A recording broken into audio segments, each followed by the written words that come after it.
tell me your ideas about keeping Nashville at our best. And so to give you a little bit of background about me before we dive into this, I'm not from Nashville.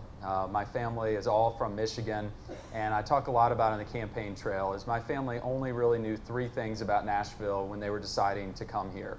My father and mother knew that they could afford a home. I grew up off of Old Hickory Boulevard, and before running for mayor, I didn't realize that that did not narrow it down anywhere in Nashville. There's Old Hickory Boulevard all over, so I had to start saying Old Hickory Boulevard in South Nashville. But my parents also knew that they could send me and my brother and sisters to a public school. I walked to Granbury and then went to Glendale before being lucky enough to get a swimming scholarship to go to MBA. And my father, most importantly, knew that he could build the kind of church he wanted to build. He has this radical idea that a church has to be part of a community and a community has to be part of the church. And when he was brought down, this was at Glen Levin Presbyterian Church, and it was 1987. And the church was a pretty typical church here. It was a little bit older, a little bit whiter, and very conservative. And they said at the time, we want to be part of the, quote, new Nashville. And I always tell that story and put it in quotes because if you think back to 1987, if you were here, what the new Nashville felt and looked like back then. So my dad, being young and naive himself, took them at their word and went out and started reaching out to different communities. He went to Sevier Park before it was hip and safe and cool and started a basketball program after school and then invited all of the families who didn't look like us to come to church. He started one of the first Room in the Inn programs where our family ate dinner with the homeless gentlemen on Friday nights. And we heard their stories, sometimes by circumstance, sometimes by choice that had led them to the streets. He became the Vanderbilt football chaplain, he went to the VA hospital, and all of a sudden this church stopped being so white, so old, and so conservative. In 1993, he was fired from his job. And the church said, we're growing way too quickly, and that's not what we meant by the new Nashville. And I always start with that story for 2 reasons. Is one, to think about how far we've come as a city since 1993. And the other reason is what happened next with my family is why my wife and I, after we met in Washington, D.C., chose to move back to Nashville and make it our home. It's why she let me mortgage our house to start Lead Academy and to grow it into 5 schools after I was tutoring after school in North Nashville. And what happened next is the reason I'm standing in front of you today asking to be your next mayor. Is at that moment after my father lost his job, we almost lost our house. My parents could not pay the bills. And someone my father had met through that after-school basketball program helped him get a job at the Green Hills Y. And when that wasn't enough to pay our bills, someone my father had helped get back on his feet through the Room in the Inn program helped him get a second job at night renting cars at the airport. And that's what I mean in the video, that's what I mean as I talk about it here today and talk about it in this vision book about Nashville at our best. That's truly who we are. We reach out as a community. We are supportive of one another. We are partnership. We support one another in so many different ways. And as we started this campaign, to go back to it, I was amazed when I said, send me your ideas. Is immediately our email started dinging. And immediately as we went about and had community meetings, we heard an incredible outpouring of ideas. And I admit, I'm a policy wonk and a little bit of a nerd, and I'd read all the books and I talked to all the experts. And what I realized very quickly was you can't really understand the issues until you talk to people directly. It was what I'd learned at LEAD, is knocking on those doors and meeting some of our friends here. And we've got one of our students at LEAD in the back, Alexis Woodard. She was one of the first families that I knocked on the door. And what I saw there were families and her mother, who was just like my mother and just like so many of you. She wanted better for Alexis and her other daughter and son and wanted a good school and knew she wasn't getting a good school. And so over the course of the campaign, we started doing something a lot of folks don't do in politics, is we started throwing away a lot of really good ideas. And we started over from scratch. We had a 50-page booklet of all these great ideas, by Jeremy. We're going to do this, we're going to do that to fix transit and education. And we went back to square one. And you have in front of you a booklet that I'd love to walk through just very briefly and then answer a lot of your questions, is we started listening. And I think that is such an important lesson that I learned over the course of these 8 months, is we've held over 15 town halls. We've had over 50 meet and greets just like this, and really listened. And folks have taken notes, and I've gone back and written this at night and on the weekends. And what we wanted and what we've really developed is this vision of creating a Nashville together. And what we heard over and over and over again was what emerged is not that we have to fix education, although we do, that we have to do something about transit and traffic, which we do. All of these were issues, but what we kept hearing came back to four things. And that's what I'd love to walk you through right now is the four values. Is we have this incredible vision of what Nashville can be and where we go, but those four values are around where we live, where we learn, where we work, and ultimately, and what was incredible, we did a little, if you're familiar with the Wordle, where you put in the words and whichever one emerges the most is the biggest on the page, was contribute. And that was something that we heard consistently over and over and over again is people want to contribute in Nashville to our education system, to our transit system. I think we've seen the negative side of that around the fairgrounds or the AMP or even recently around the jail and flood wall and some of the issues is people want their voices heard, but more importantly, people want to share their ideas and be a part of this incredible success, incredible prosperity that we're in right now. So I'd love to walk you through just a couple of brief things and then open it up for questions. Whoops, that's backwards. Nope, sorry. Where am I going? There we go, all right. You're not electing me for my electronic skills. So on the first one with live, so what we see here is Nashville is a city of neighborhoods. And I think that was a really important piece of our history, a really important and critical piece of our vision going forward is our city is a city of neighborhoods, as I said, and each one is so unique. Each one has its own character. And my wife and I chose to move back here, chose to move in Sylvan Park because it did have that character. And as we started hearing and listening about neighborhoods, it just wasn't, make sure you preserve this or make sure I have a sidewalk. What we really looked at is a neighborhood has a couple of key elements, and part of this is the vision, is it has a great school. And not every neighborhood can say that. It is walkable and it's connected. And what we saw there was it's not just a bike path or a sidewalk, it's a greenway. And it's that feeling of safety. We were up in Bordeaux and along Clarksville Highway, we heard repeatedly, we don't feel safe in this community. And part of it was, look, we have police officers going up and down our street every single minute of every day, but we still don't feel safe because we can't walk to and from the grocery store. Therefore, businesses don't want to come in, and families aren't moving there because they can't walk and feel safe. It has that school, it has the green space. And so part of our vision is that we're going to return our school space to truly community space. Is that in our neighborhood in Sylvan Park, I tell the story all the time, is with our 3.5-year-old daughter, we don't go play at Sylvan Park Elementary School. It has a rusty old fence around its green space and playground, and it sends a signal that says, this is not for you, you're not welcome here. We go to Richland Park with open area, or we go to West End with Elmington Park where it's open and inviting, and you're at the school while you're in a park. And that's part of the vision is, as we think about where we live and the places that attract us here, no two neighborhoods will look alike, but we do have that green space in common, that neighborhood school, we have that walkability, and that you see there in the vision as well. When we talk about learning and school, so one thing we talked a lot about and heard a lot about is if you live in the right neighborhood, you have access to a great school. I believe, and this is ultimately where I got started at LEAD, is I'm not an educator. I taught for 2 years at Montgomery Bell Academy thinking I was going on to law school at the time before I met Alexis and some of her other friends and got into charter schools and got into starting LEAD. That zip code should not determine your education, should not determine your school. But the other part about it, and what I've really tried to stress across this campaign and a vision for the future, is that education cannot just be about what happens in a classroom.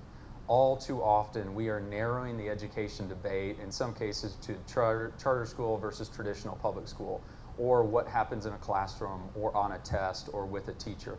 We have to broaden that definition of education. It is directly connected to transit. It is directly connected to affordable housing. In our vision, we make those connections, and as mayor, I'll make those connections even more directly because too many of our families right now have choices that are made for them based on where they live, based on their access to transit options. I am a firm believer and will never apologize for believing in true school choice. I don't care the type, whether it's a charter school, whether it's a STEM magnet school, whether it's a traditional public school or independent school.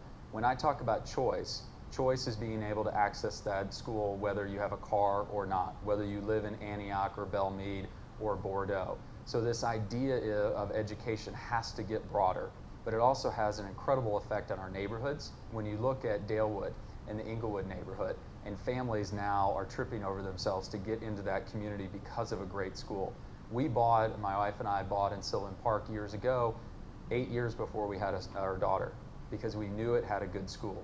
We knew it was connected to greenways. We knew it was a safe community. So this idea of education has to get much broader, but it also has to be reconnected.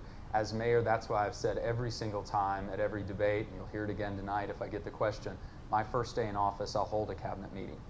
And we will have the head of MTA, who does not work for me as mayor, the head of MDHA, the Housing Authority, who does not work for me as mayor, and our new superintendent, who does not work for me as mayor, all around the same table, because when we talk about education, transportation is part of that conversation. Affordable housing is part of that conversation.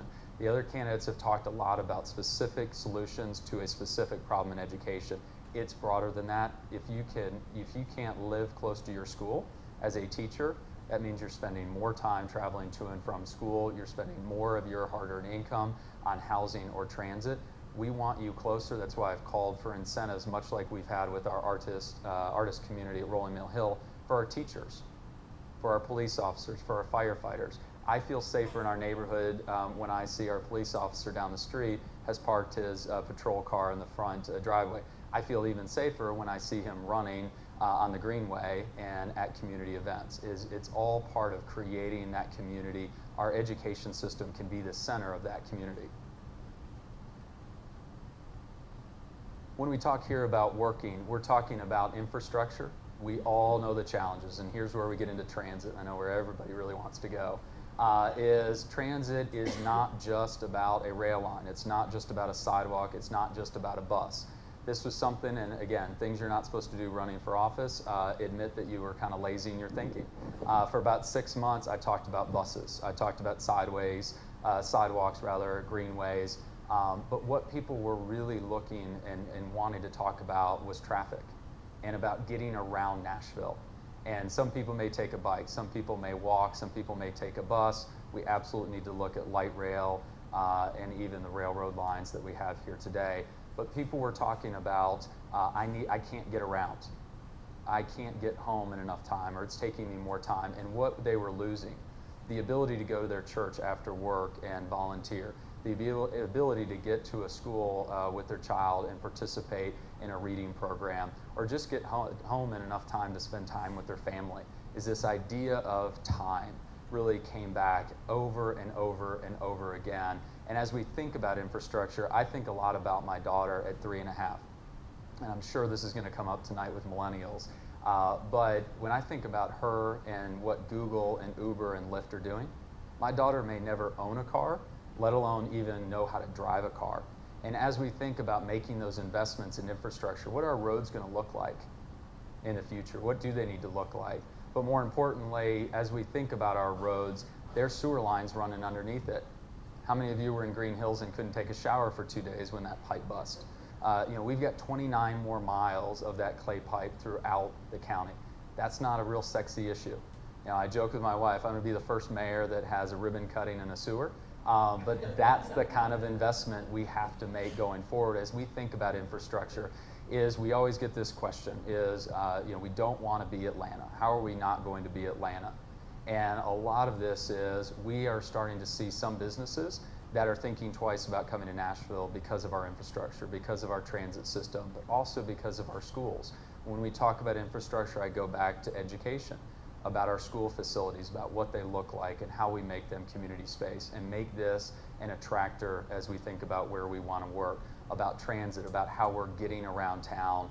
I heard from one company when I was doing a kind of meet and greet with them, the employees were very angry. They just moved 2 weeks before, a mile down the road, and it added 45 minutes to some of their commutes. And so you think about that, where we work and its effect on infrastructure and infrastructure's effect on work, it's incredibly important. When we talk about work, we're also talking about innovation. And I think when we look at, and a lot of the conversations were fascinating, and I think forward is, what does government need to look like to be as entrepreneurial as all of you and your businesses are? As entrepreneurial as we were able to be within our charter sector, is being free to maneuver, using technology to be innovative, but also the type of folks that we can attract to government. Within the next 4 to 8 years, we're going to have an incredible number of folks that are going to retire from service within Metro government. I look across this audience and I get really excited. It's the same reason I got excited at LEAD, was how am I going to convince you in this room to come work for Metro government? How do we make it exciting enough, innovative enough, give you enough flexibility, but also enough accountability and feedback to make you want to come and work in public works or within our school system or finance? That is the exciting piece of this, is right now most of the millennials, most of my generation, have a sense of mission. But government is not where we dedicate that mission. How can we do that, and what do we need to do to have that innovation? Where we talk about technology and apps and other things, and that's including the vision of how we get there and move forward. And third, and this was an interesting thing because it came from Tracy, my wife, and she should be here at this moment soon, is this was actually backed up. She was very proud this made the final cut. She grew up in Franklin, went to governor's school, speaks Mandarin, spent 2.5 years over in China, ran Gibson Guitars foreign operations in Asia, and she said Nashville has no idea how much it's missing on the international field. And we're an IT city nationally, but we could absolutely be an international IT city within the next 30 years if we make the right investments. And so I started kind of reluctantly throwing this out there at some of our meet and greets, and it was incredible the response that came back. And as we think about it 2 ways. One is my 3.5-year-old daughter. In 2 years, when she starts kindergarten, over 35% of our students in Metro Nashville Public Schools will speak a different language at home. 35%. If you want to see the future of Nashville, go to Paragon Mills in South Nashville, which is an elementary school. Go to Cameron College Prep, one of the schools that we converted from a failing public school into a charter school. A third speak Spanish, a third speak Arabic, and a third speak anything under the sun that you can imagine. And it's incredible, the city that my daughter will grow up, your kids or grandkids, and how are we leveraging those connections? Some of it is, and what's included in the vision is, cities like Chicago are transitioning their sister city relationships from cultural exchanges. My wife was the chair of Sister Cities, and we have Belfast as a sister city, but also Cologne, France, in Germany, in Japan, South Korea. They've actually taken those to have real trade pacts, where it's an economic exchange, not just a cultural exchange, is as we think of leveraging those relationships within the music industry in Belfast, where Game of Thrones is shot in the music and television industry there, is I think we have the ability to take that next step forward and really make Nashville an international IT city. We know it works for tourism and economic development, is that foreign visitors stay twice as long and spend 4 times as much. How are we making it easier for folks to get here? I hear it all the time from folks who are visiting, but also folks like Colin Reed at Ryman. He goes home to London, gets off the plane, immediately sees the poster for the Nashville TV show, and people all know about Nashville, and yet we don't make it very easy with international flights to get here. We don't make it very easy once you're here to get around town with transit. So we have to keep thinking about it along our tourist industry, also within our small businesses. Is some of you in this room may be running an international company with 1 or 2 employees. John Aaron, if you know him from the Pasta Shop, is running an international company right here in Nashville, where the majority of his employees are in Italy or around the world. And so that's the type of government, that's the type of mayor I think we need to move forward to really leverage those connections within our environment. And the last one, and then kind of open it up for questions. As I said, this was fascinating and really made me excited about Nashville and where we can go, is more and more and more people talked about contributing to Nashville's success. Is if you look at it, we are a city of neighborhoods, but we're also a city of nonprofits, where we are one of the most compassionate cities around the country with one of the highest per capita giving rates of any city in the country. How we leverage that to solve a lot of our big issues like education and transit, homelessness, affordable housing, but also continued economic development. If you look at it, our city budget is $1.9 billion. Our nonprofit budgets combined are over $6 billion. So this was something very early on that kind of coalesced around this proposal and the vision of an Office of Neighborhoods, Nonprofit, and Faith. Is when we think about it, we're a city of neighborhoods, as I said, a city of nonprofits, but also a city of faith.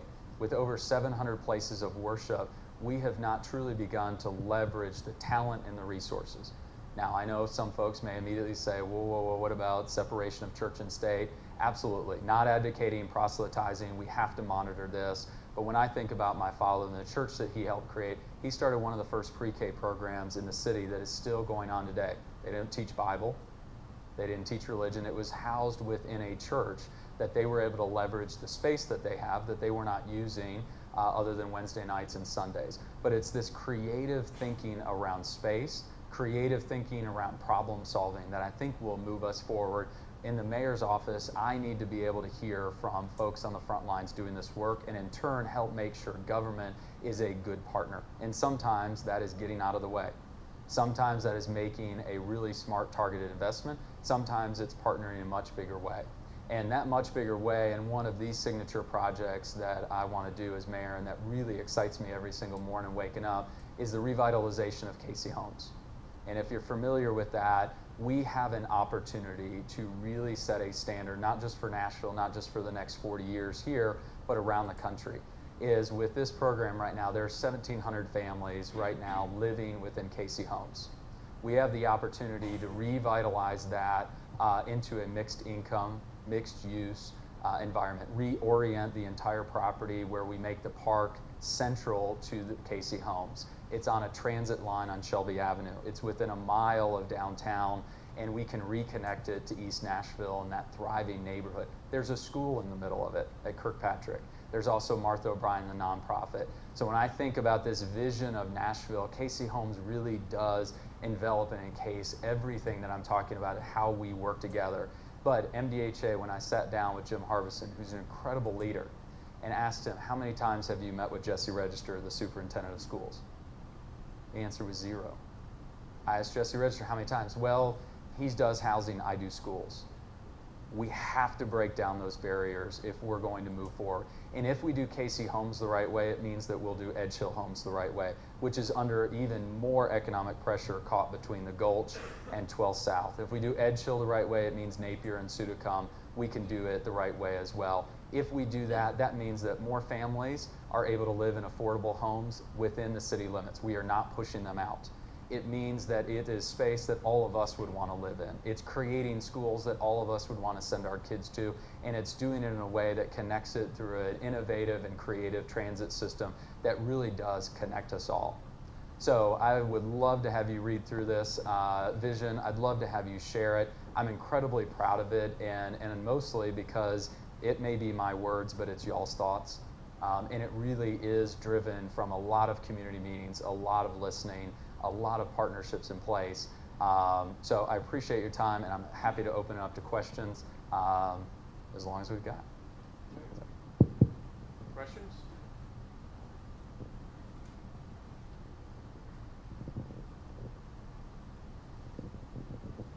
Could you lay out in concrete terms what you need to do to become mayor? I need to win. So how I win is, I think right now, this race is so wide open. And whoever's poll you believe, and I'd say don't even believe my poll, although I broke news last week when I said I'm going to release our poll numbers, and I'm going to be the only one that doesn't put himself or herself in the lead in their own poll. But regardless of the poll, it's all within 10 points. You can see we've got some folks from our campaign here. They're knocking on doors.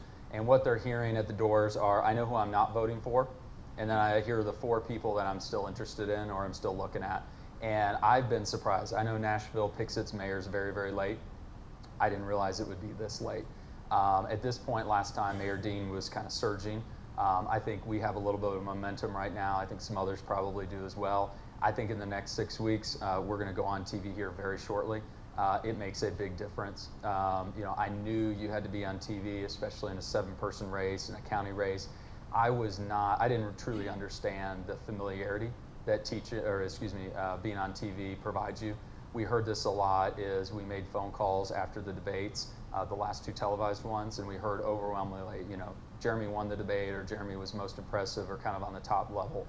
Said, who would you vote for? Well, I'm just not familiar enough with Jeremy yet. And I think that TV piece of it really helps with that familiarity. So we've got to get more familiar with the voters. And I said all along, we still have 80 cents of every dollar that we've raised. I married, my wife just walked in, I married for love and beauty and happiness. She brought no money with her. And I said that joke when it said a fundraiser, and she shouted out, that made a lot of sense for 10 years. But then I decided to run for mayor. We need more money, to get up on TV, but I think we've got enough. We're following the Last of the Mohicans strategy, where they said, wait till you see the whites of their eyes. And I think Nashville is starting to pay attention right now, and that's why we're going up on TV. That's why your mailboxes will probably see a lot of my face. I apologize in advance. We're hitting doors very, very hard. I remember with Mayor Dean and Ann, we got a door knock twice from them in the middle of summer. And Nashville respects folks who work hard, and I think elect folks who work hard, and we need a couple of breaks. I think one thing that was reassuring to us, reassuring to me, especially after the first Belmont debate, was when Mr. Freeman said that the mayor has no control over schools and should be a cheerleader, and I strongly disagreed. I think it created a difference in folks' minds, but more importantly, it kind of brought education back to the forefront. Education tops everybody's poll. It was the top of our poll, followed quickly by transit and traffic. But education is a place, obviously, I've got credibility and a lot of good ideas, and I think that election's moving back around that issue. And the most important thing, all building into, we lose in a landslide. You're not supposed to say this, but we lose in a landslide if the election stays exactly the same today. If it is about who is most well-known, who's on TV the most, we lose it. If it's everybody, and I hear it all the time, it doesn't matter who's elected, all of y'all are great people. If that stays the same and that's how people vote, we lose in a landslide. If, and I think it's shifting this way, we can make the election about tomorrow and about the future and about who looks and feels like Nashville right now, who's energetic, who's dynamic, who's innovative, and dare I say young. Because I think Nashville feels young right now. We feel energetic. If we sort of have that perspective as voters go to the polls, I think we have a real shot. Question back here. While I'm taking this back, one question I asked earlier was, you're too young to be mayor. Answer that one. I'll rattle through some statistics for it. Lamar Alexander ran for governor when he was 34 and elected at 38. Jim Cooper, and fact check me back here, John, was elected at 30. And then Bob Combs at 29 statewide. And I always say no one told Tommy Frist he was too young to start HCA. We have a history in Nashville of electing young folks. We also have a history of embracing young entrepreneurs, whether in business or in education. I was 26, and insiders told me at that time, I was too young, too inexperienced. I had no clue what I was doing in education, and look at where we got to with LEAD. And so I think there will always be that element there. I think one thing that we also have to do, to go back to your question, Milt, too, is I think the young thing we've overcome. The experienced question is still something that a lot of people look at.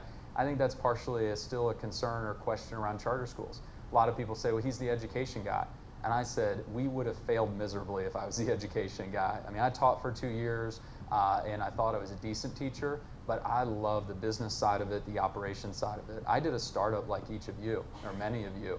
I took this concept from my living room at first year, 8 employees, to when I stepped aside, $16 million organization, 200 employees, over 1,200 students. So I think people have missed that kind of business experience, and as we've talked more about that, and I've done transportation. We transported almost 1,100 students. We fed 1,200 students. We had buildings and debt and all of that. So it's a pretty complex business environment. So I think we have to get that across as well. But I think the youth is actually turning into advantage. I think voters need a difference. And right now, I think it's always an election is about tomorrow. And I think in that case, youth can be an advantage. And I hope that I've come across as humble. I've come across as thoughtful, come across as articulate, because most people think young, and if you're arrogant, they'll dismiss you. If you're young and don't really know what you're talking about, it's okay, he's young. I hear that less and less from voters. I hear it more and more from some of my opponents for obvious reasons. Jeremy, how will you deal with the teachers' unions in trying to deliver school choice? Well, they didn't endorse me. I thought we had a very good meeting with them. First thing, I think one, the teachers union didn't get in our way when we were running lead.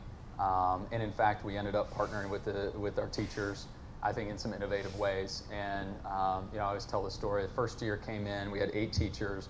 The union rep was my former 5th grade reading teacher at Glendale. And he came in and he said, by right of law, I get to talk to your teachers. I said, okay, and I'm here 27 years old, just founded this organization. My knees are literally knocking. So he goes in, talks to our teachers, walks out, leaves, doesn't say anything to me. I rush in and ask the teachers what happened. And I said, well, they said, we want you to join the union. And so our teachers were a little rabble-rousers, just like myself. And they said, great, Jeremy's paying me 20% more than you can pay me, offering better insurance and, a 403B plan with incentive pay. If you guys can match that, we'll be with you. And he turned around and left. So came back a second year and said, we demand by right. Now it's 16 teachers. And went in, and he kind of brushed out at the next one. He said, I'm never coming back here. And part of it was what we looked at is how do we offer our teachers something that they need and the things that they want. We gave them control over the classroom and that flexibility and a salary. Look, no one's going to get rich going into education, but we paid them a salary that we thought was fair and an above rate. So we really offered a different value proposition to our teachers. They got to control their classroom. They got to participate in the life and organization of the school. So I think if we can make that proposition directly to teachers, I think they get on board. I think there's still a lot of fear around school choice. I think there's still a lot of fear that charters are stealing money. My argument would be, then what about magnet schools? What about folks in independent schools that are paying taxes but yet also paying private school tuition? We have to move beyond those simple arguments. We've got to get to how do we provide a great school for every single child in every neighborhood.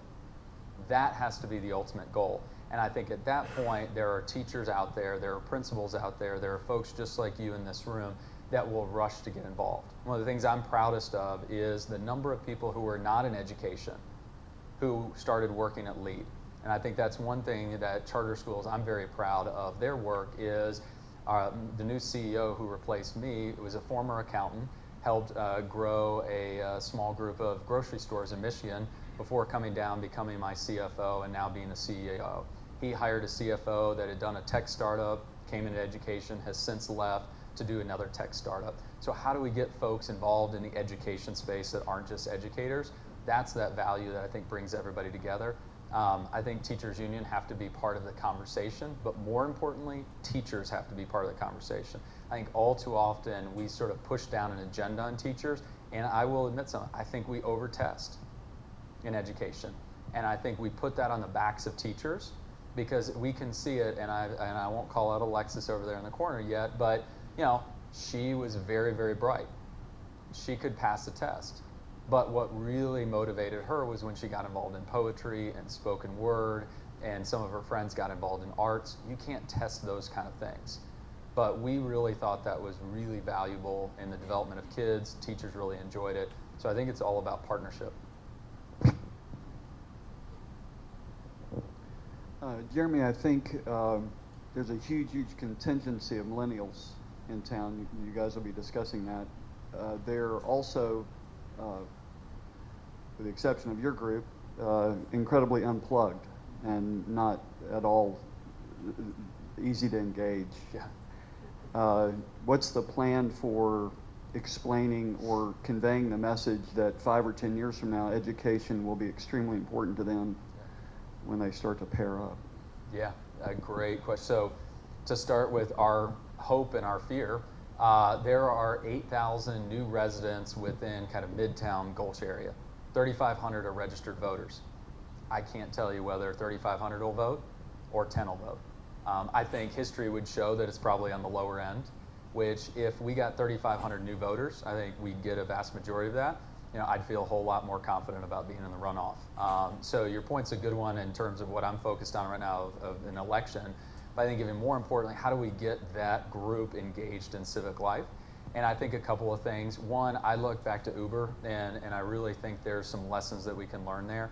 And I admit this at 35, over a year ago, I got a little scared the first time I downloaded the Uber app. I thought this was so cool, and we were going to a wedding downtown. I downloaded it, and I put my credit card in, and then I started really thinking about it. I said, okay, I'm giving my credit card, and a stranger's going to pick me up and take me to a place.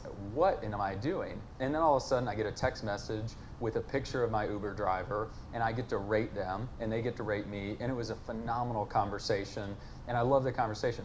Why are you driving an Uber car? Right? It's that interaction in there, and it became very easy to use. And I say that to say that interactivity is important, and I think that's what the millennials want. That's what my generation wants, is we've got to give them a sense of mission, right? It's very, very important.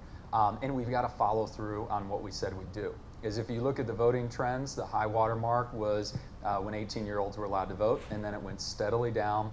Bill Clinton and Al Gore, you had a slight uptick, and then it started going down. Then actually, it started going up around 2000.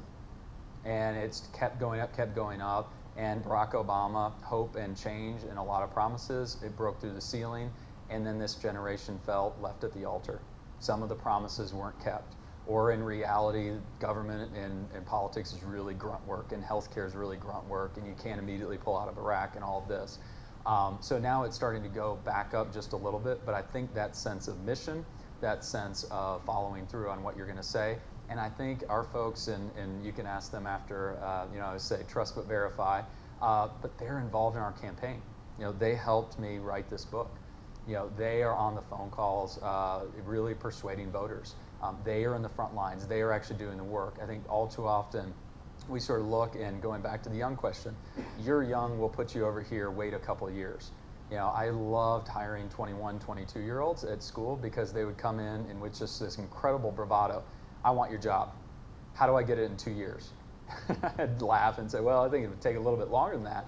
But what always worked was I said, listen, you get to do as much as you want. You do your job, which is a teacher or some role, but then you get to shout at me once a week, and then do this, come to a board meeting, and do this, and do this, and do this. And it was amazing how few people actually followed through, but it was that offer of this is the way you do it, and I'm willing to put you on a fast track, but you have to get engaged. You have to be involved and responsible for it. So I think in terms of civic life, when we kick open the doors of the data that we have as a city, I mean, look at what Oakland's doing right now, is they had some hackers hacked into the system, found and plotted all the crime that was happening in the city. The police tried to shut it down, the mayor tried to sue them, and all of a sudden the police in the neighborhoods looked at it and said, wait a second, we can use this tool. And now they've opened up all of their data. When you think of transit with Waze, and the power that will have. One of the best things, I wish I could solve it, is going on to 440 to 65 or 65 to 440. I am always convinced there is a massive wreck that is an 80-car pileup. Yeah. And there's nothing except us dumb humans braking and not thinking we can go 40 miles an hour around the curve. We have to brake and go 10 miles an hour around the curve. But think about it where we move with driverless technology and or Waze and or some interactive technology. Talk about transit, that's going to move us right along. But I think our millennials are really going to say, like I did when I got an education, I'm not an educator. I don't know the rules I'm breaking. Why not just try it? Yeah, there's a lot of discussion about the jail in Antioch. There's a lot of relationships between education and the lack of education and incarceration and the cost of both of those. And it's like all these issues, it's very complicated. Do you have any insight about what you can do as mayor to maybe alleviate incarcerations and help educate more people rather than incarcerate people? Yeah, I think the short answer, but the real answer is it's education. When you look at it in the statistics and they're real, that prisons look at third grade reading scores in order to predict it. And I was talking with someone on the parole board the other day, and he said, without a doubt, if he sees, as folks come through the system, it's typically, substance abuse, lack of a stable family, and poor education. And, the government can do, one of those, and it can partner with the others. So I think that Office of Nonprofits, Neighborhoods, and Faith is a huge role. When we think about, a family or a kid, some people have always told me, well, some kids just don't have anybody in their lives. Right? I've never found that to be true. Everybody at least has someone. right? But we have to find a way to partner with that one person, or maybe two people or three people, maybe a coach, maybe a family member. But that's where our faith community can step up, our nonprofit communities can step up, our neighborhoods can step up. So I think the government, and as a mayor, we'd have a role in that. But I think with education, a lot of it is, we were college prep focused, but what we also found was college was good, but we also needed after school programs. I talked about Alexis and spoken word after school. We had sports that were able to keep kids involved. I think overall, when we look at it, is no two kids are alike, and the education shouldn't be alike for any two kids. So what can we do to offer those programs? And that's part of my vision is we need to put arts back into our schools. We need to put music back into our schools and make sure sports are there and other programs. I think the way we can do that and still leverage some of the dollars that we have or don't have is that community space. I know so many nonprofits that are struggling for space. Where do we put those? Where do we house them? Why have Preston Taylor Ministries, where I started tutoring those group of 3rd and 4th graders, why not allow them to be at McKissick School or at Bass Middle School, which is not being used? So we pull groups together so that more kids have more opportunities and more adults that love and care for them. And I think if we get education right, we start breaking that prison or education to prison pipeline. It will take a generation. I mean, there are those right now that are still moving in that direction, but education is the key piece of it. And then on the flip side of that, reentry is a huge, huge challenge. And so I'm the only candidate right now that's really talked about these issues and have proposed creating what's called a Music City card. So folks coming out, a lot of times if you haven't paid all of your court costs, you can't get your license back. If you can't get your license, you can't drive. And so a lot of folks are then just they have to get to a job, they're driving, they get pulled over, well, they busted parole, they're back in. Or they can't pay the bills, so they can't get out of jail. Or if they do, they're struggling for money. So this Music City card, Chicago's done it, Oakland's done it, a few other cities, where it's essentially a universal ID card. You can use it for library services, you can use it as a bus pass. Even some cities have gone where you can use it as a debit card, where you can go out and instead of having to go to a check cashing place, for example, you could use it to kind of set up a bank account. But it's a way of easing your reentry as you leave jail or prison, because that's one of the big things we've got to look at. It's not just how do folks get into jail, but how do we keep them from going back? We have one final question from John, and while John's asking and Jeremy's answering, I'd like to ask an audience member of ours, Tracy, to come up front. I'd like to ask her who she's supporting for mayor and why. This is the most nervous I've been all day. Another education question. You live in the Sylvan Park area. What can you do as a parent and versus what can you do as mayor to make Sylvan Park the school you want to go to, West End Middle, also the school, and then Hillsborough, also the school that you would want to send your child to? Yeah, great question. Thank you for that. This is, so it's funny, when Tracy first found out she was pregnant, she kind of marched out the door and I asked her where she was heading, and she said at a Sylvan Park Neighborhood Association meeting. And I said, I'm all about democracy, and I'd worked in politics and obviously had started thinking about running for mayor. And at neighborhood association, one time we went there, it was a food fight and people were yelling at each other. We're a city of neighborhoods and we like to fight in our neighborhoods, which is great. But she said something that was profound that I'll share as my answer. She said, I am not going to wait to get involved in Sylvan Park Elementary until our daughter or son is 5 or 6. That's too late. I want to get involved now because I want to make sure that it's a school that we want to send our child to.